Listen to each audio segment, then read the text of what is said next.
Bem-Estar e Movimento. Apresentação: Márcio Atala.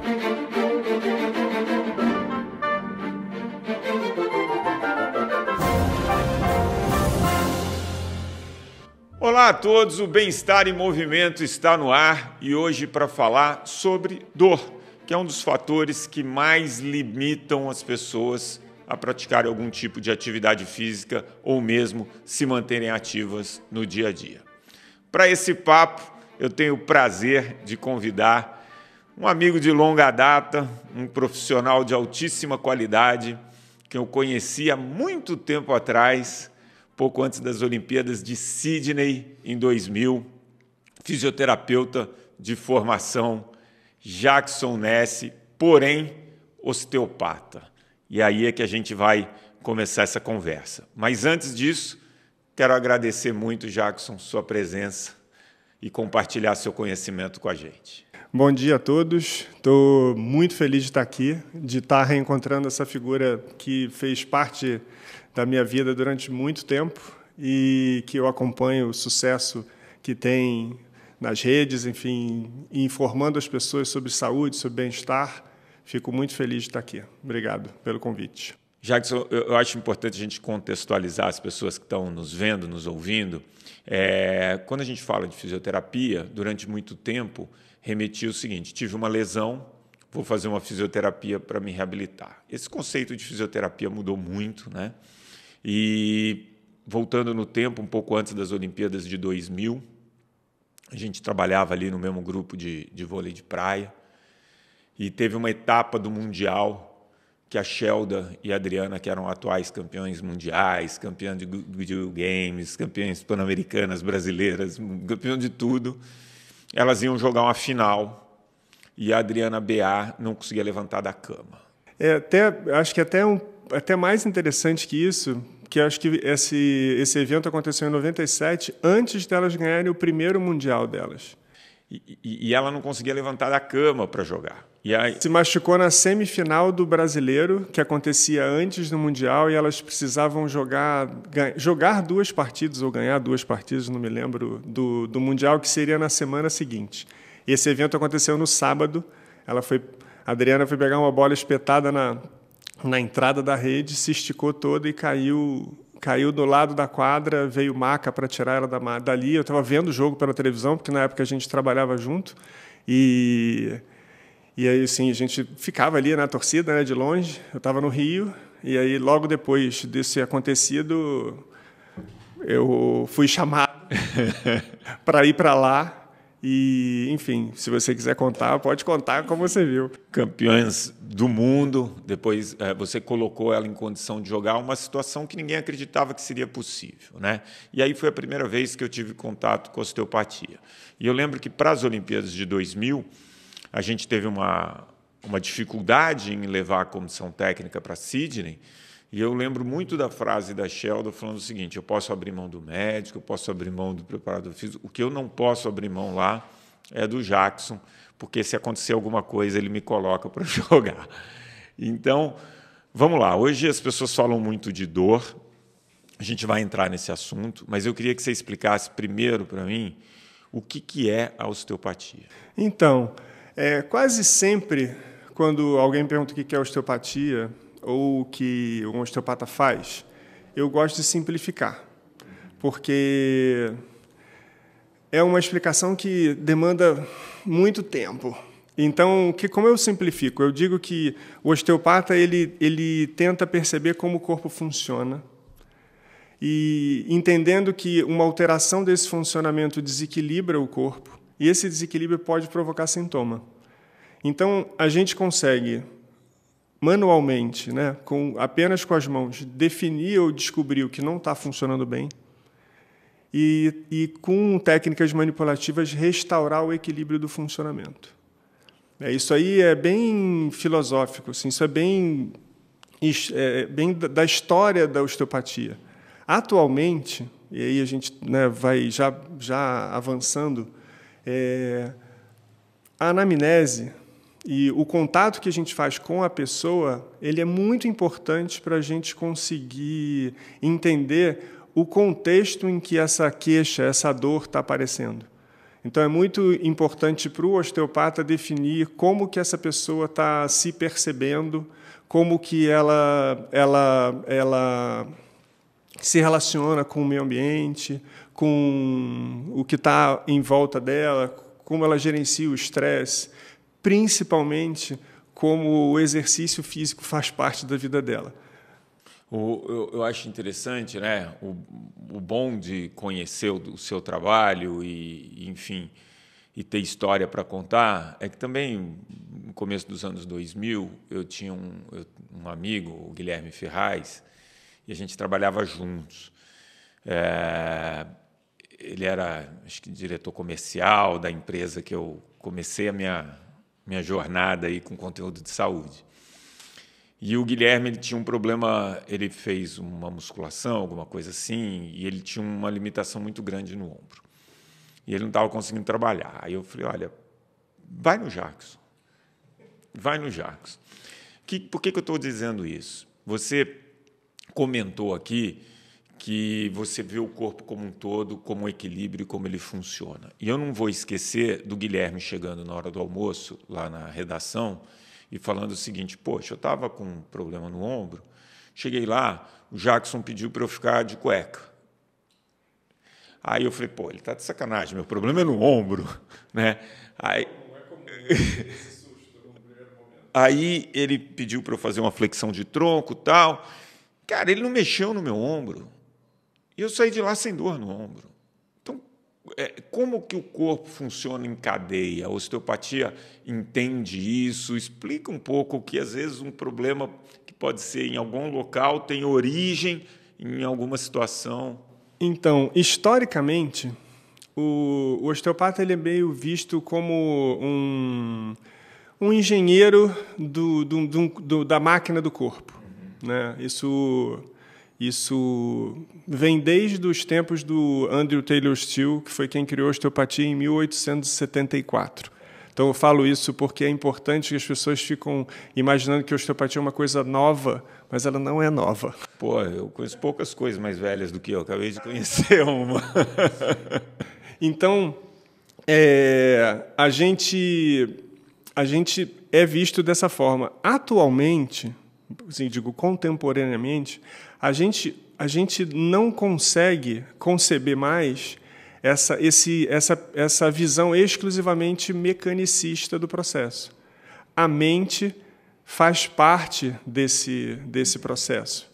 Eu acho que existem uns pesquisadores europeus que estão tentando reconceitualizar a osteopatia a partir de um conceito moderno de cognitivismo que chama enativismo, que a gente poderia simplificar dizendo que é mente incorporada, ou seja, não tem mais como a gente separar mente do corpo.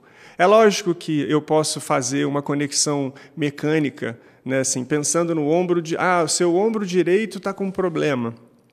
E você faz um esporte de aceleração, né? Você faz um esporte tipo um vôlei, você joga tênis. É muito comum que uma cadeia cruzada possa gerar sobrecarga na sacroiliaca do lado contrário, na pelve do lado contrário. E essa conexão a gente poder explicar. Só que isso é pobre hoje para o que a gente busca.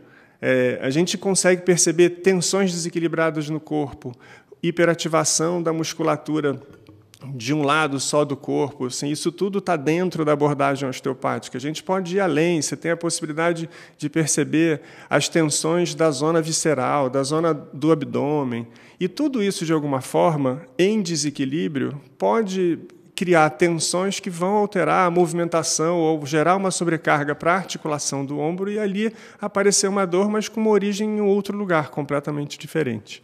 Então, o Juvenal antes de Cristo, que falava corpo são, mente sã, estava certo. Tudo conectado. E aí, quando você me traz essas informações, a avaliação passa a ser fundamental, né? Fundamental. E hoje em dia, a gente eu tenho eu falo muito isso. Eu deixei de chamar quem me procura de paciente. Isso é bem interessante, porque esse termo é um termo que coloca essa pessoa num lugar de espectador. Né? Passivo, né? Passivo, exatamente. Esperando que a outra pessoa que está do outro lado da mesa possa fazer alguma coisa para salvar ela ou tirar ela desse lugar. E a primeira coisa que eu faço hoje em dia é colocar essa pessoa nesse lugar de protagonismo, né? Protagonismo, exatamente. Eu brinco, a metáfora que eu uso é que as pessoas chegam no meu consultório sentadas do banco do carona do automóvel do seu próprio corpo, esperando que eu sente no banco do motorista e guie esse corpo para um lugar de conforto. E a primeira coisa que eu faço, eu falo, olha, desculpa, pode levantar daí, senta ali. No máximo, eu posso sentar aqui desse lado, no carona, durante um tempinho, para ajudar a organizar esse funcionamento e você seguir. Tá. Então, nessa avaliação inicial, você tem que entender várias coisas ali, você tem que obter o máximo de informações, claro, a pessoa vem com uma queixa.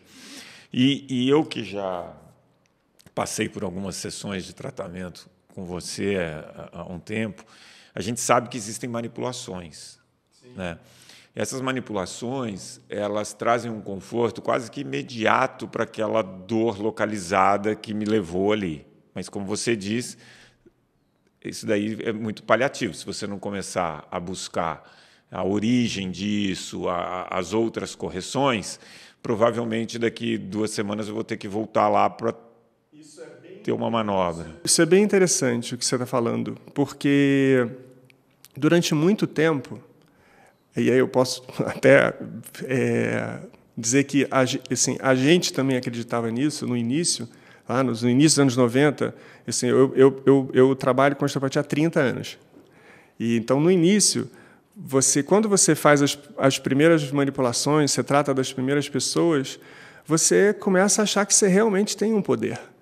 Porque, caramba, essa pessoa estava ali, deitada, não conseguia se mexer, e eu coloquei ela em pé, olha só. Mas o tempo vai passando, você vai ficando mais experiente e entendendo que isso não é o importante. O importante é que aquela pessoa realmente assuma esse processo. E a gente conseguir, na avaliação, definir o que não está funcionando bem. Né? Ok, chegamos num diagnóstico. Mas mais importante que isso, hoje o osteopata recebe praticamente a maioria das pessoas que vêm procurar a gente, vem procurar por demanda espontânea. Então, elas não passaram por ninguém, né? Não obrigatoriamente.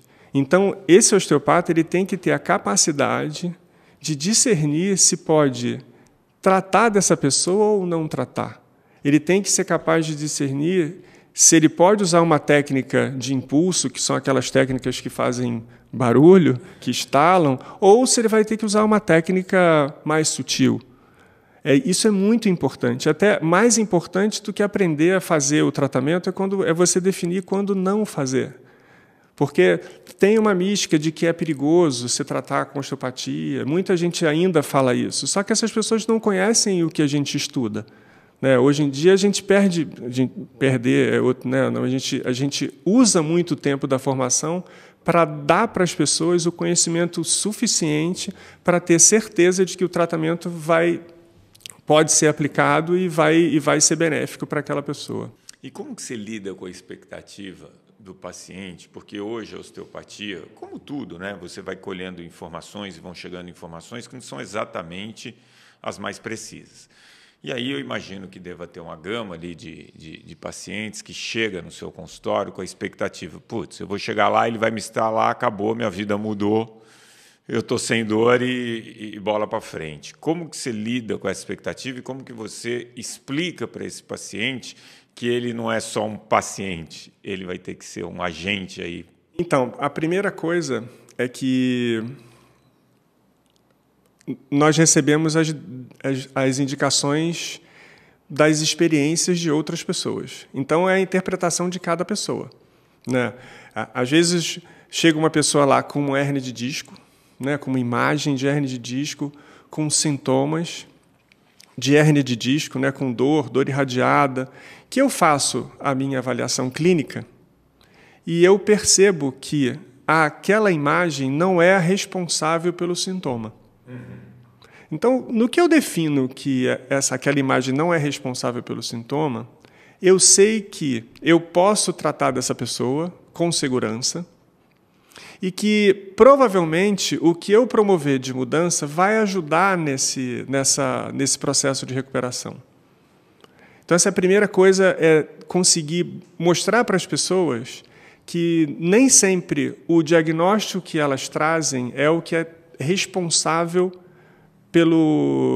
pela causa dos seus sintomas, né? E como eu falei, em algumas situações, aí essa pessoa ela respondeu bem ao tratamento, e aí ela chegou, encontrou uma outra pessoa num evento que está com um sintoma parecido com o dela, e ela falou, vai lá nesse cara que ele vai te curar. Aí essa pessoa vem com essa expectativa.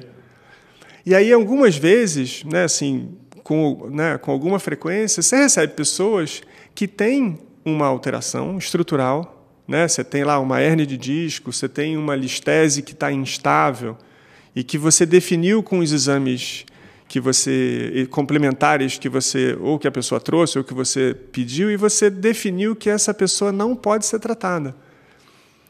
É importante que você assuma essa responsabilidade também de não tratar ou de indicar essa pessoa para receber o tratamento indicado pelo médico ortopedista, pelo neurocirurgião, enfim, por qualquer outro profissional que possa dar a atenção necessária para o que essa pessoa precisa. Mas não é fácil gerenciar isso. É muito importante, mas a partir do momento que essa pessoa entende que a queixa dela pode ser provocada por uma alteração funcional, ela ganha a possibilidade de gerenciar o seu problema e de realmente ser um agente autônomo sobre o seu processo.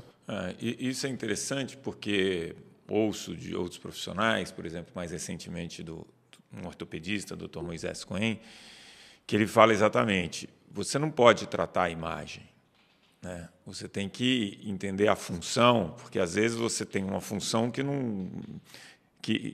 não bate com aquela imagem, né? E aí você tem que ter esse discernimento de não ficar refém. Você falou uma coisa que eu gostei, exames complementares, né? Eles não são aquele exame que vai definir, mas isso é muito interessante. E eu vou pegar aqui um gancho de 2012. Eu estava fazendo medida certa com o tal de Ronaldo. E eu lembro muito que o câmera estava com uma dor no pescoço.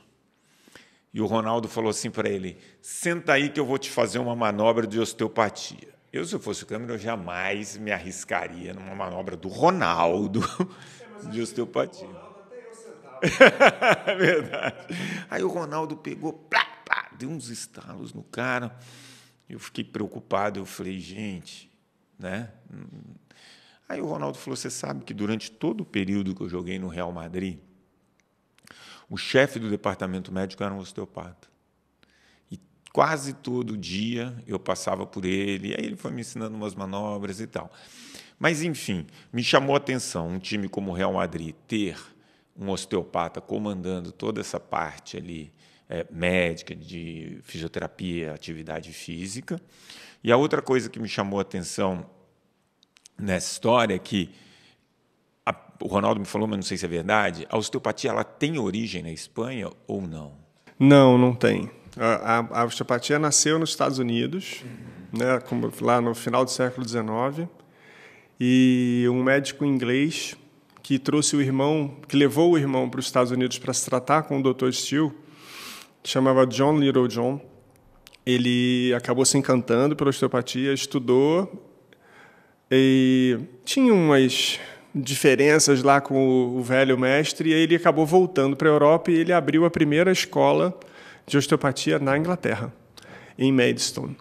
E aí, essa escola foi a escola que formou a grande base dos osteopatas europeus. Todos eles foram estudar. Os franceses foram estudar em Maidstone, e aí espanhóis. Não existe essa diferença. Isso aconteceu aqui no Brasil, quando aí o meu professor veio para o Brasil ensinar em 1986, Bernard Keff, pela primeira vez. E dessa turma, a partir daí, ele começou a vir regularmente. E no início dos anos 2000, ele criou uma escola que chama Instituto Brasileiro de Osteopatia. Um pouco antes disso, um outro francês, na verdade, 2 franceses, vieram para o Brasil ensinar e criaram uma escola que chama Escola de Osteopatia de Madrid. Porque eles ensinavam em Madrid, mas eram 2 franceses, e vieram para o Brasil e deram esse nome para a escola. Então, criou, assim, lá no início dos tempos, uma ideia de que existiam 2 vertentes de osteopatia, mas a osteopatia é uma só. A osteopatia ela é uma filosofia, é uma abordagem em saúde, que é uma profissão, não é uma especialidade. Então, mas hoje no Brasil, você tem uma faculdade de osteopatia ou você faz a fisioterapia e se especializa em osteopatia? Então, a gente tem algumas possibilidades. A Organização Mundial de Saúde tem 2 formas diferentes para você se tornar um osteopata.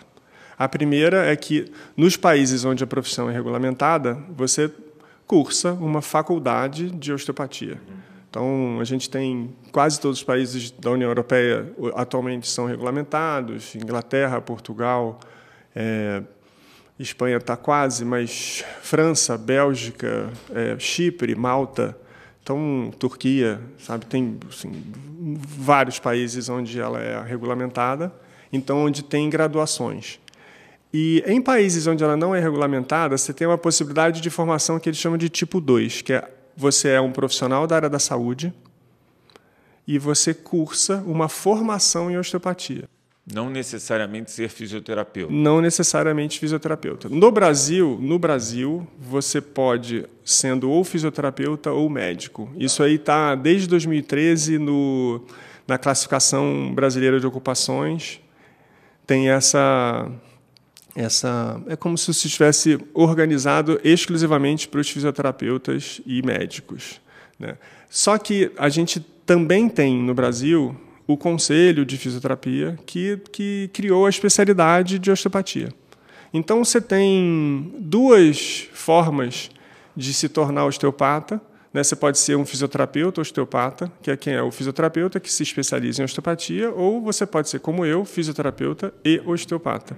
Então, eu estou praticamente desde 97 trabalhando exclusivamente com osteopatia.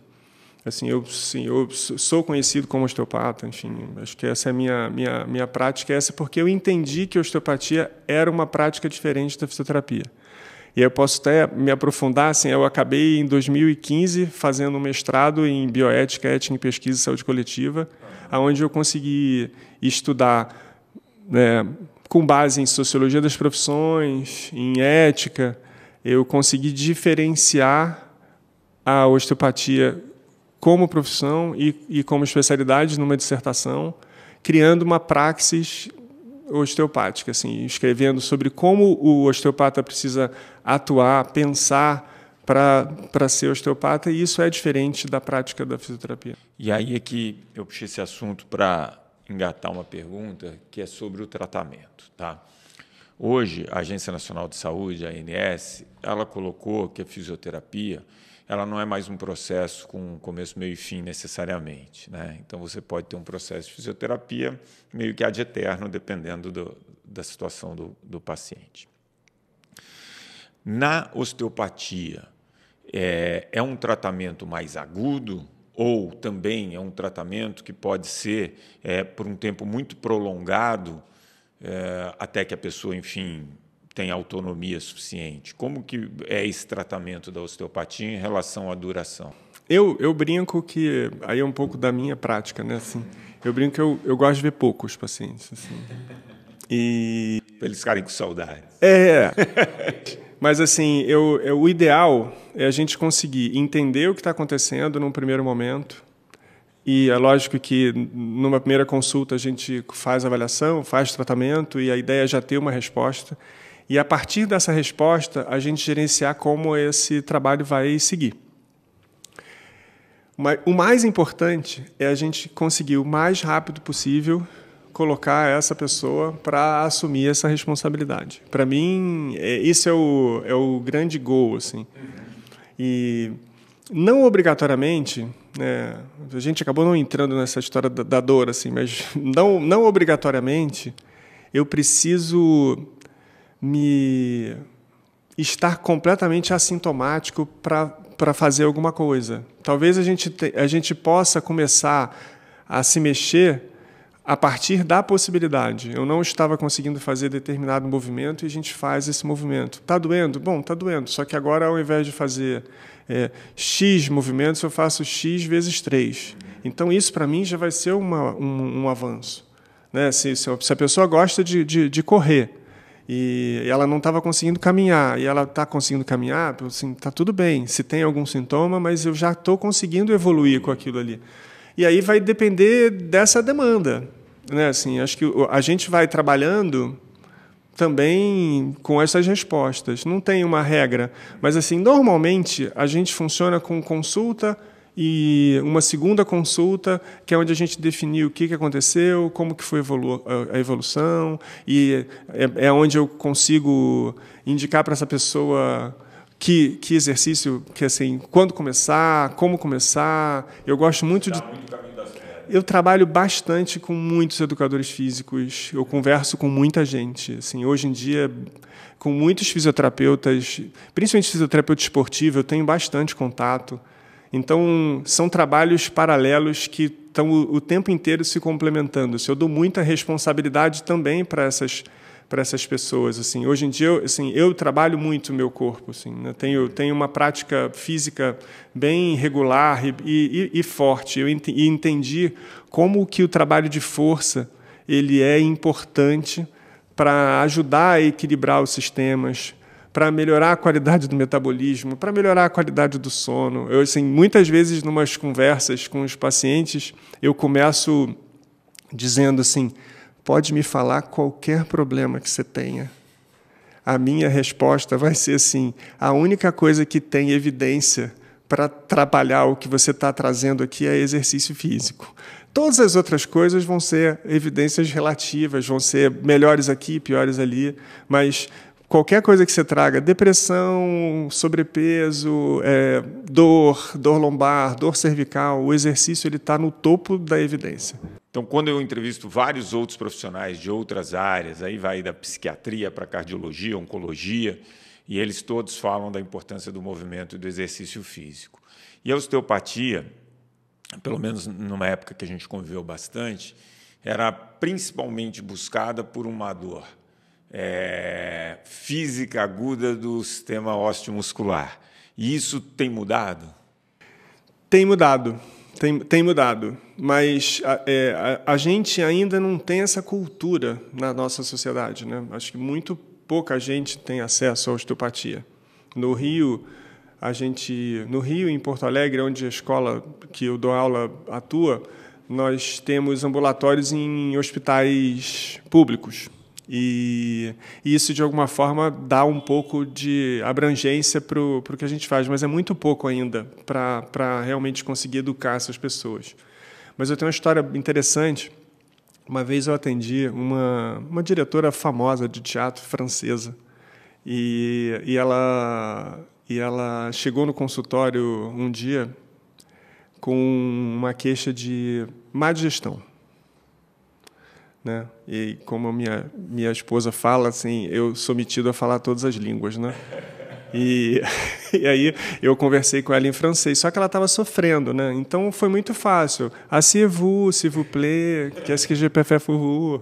Então, falando assim, senta aqui, por favor, o que é que eu posso fazer para te ajudar?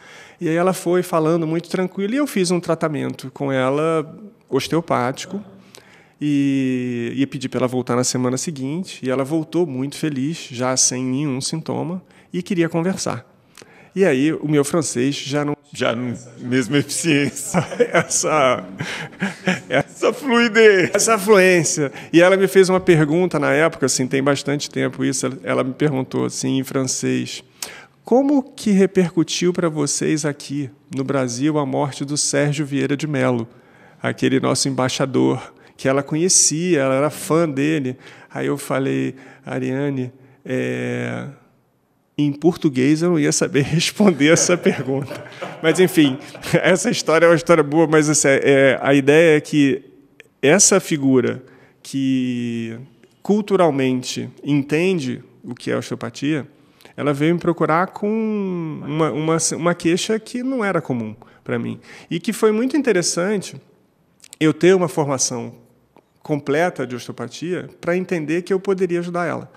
Eu acho que é muito...